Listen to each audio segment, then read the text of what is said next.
ಮಾತೆ ಮರಿಯಳಲ್ಲಿ ನನ್ನ ಒಲವಿನ ಸಹೋದರ ಸಹೋದರಿಯರೇ, ನವೇನ ದಿನಗಳಲ್ಲಿ ನಾವೆಲ್ಲರೂ ಕೂಡ ಭಾಗವಹಿಸಿದ್ದೇವೆ.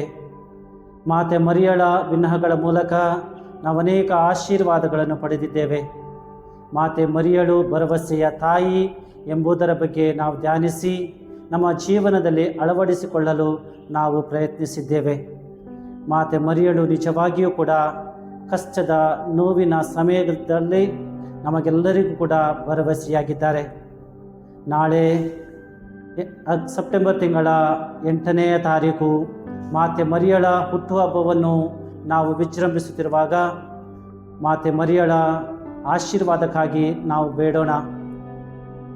ಮಾತೆ ಮರಿಯಳ ಪ್ರಾರ್ಥನೆಯ ಮೂಲಕ ನಮ್ಮ ಸಮಾಜದಲ್ಲಿ ಕಷ್ಟಪಡುತ್ತಿರುವಂತಹ ಎಲ್ಲ ಹೆಣ್ಣು ಮಕ್ಕಳು ರಕ್ಷಣೆಯನ್ನು ಪಡೆಯಲಿ, ಅವರಿಗೆ ಬೇಕಾದಂತಹ ಅನುಗ್ರಹವು ದೇವರಿಂದ ದೊರಕಲಿ ಎಂದು ಪ್ರಾರ್ಥಿಸುತ್ತಾ ನಿಮಗೆಲ್ಲರಿಗೂ ಕೂಡ ಮಾತೆ ಮರಿಯಳ ಹುಟ್ಟುಹಬ್ಬದ ಶುಭಾಶಯಗಳನ್ನು ಕೋರುತ್ತೇನೆ.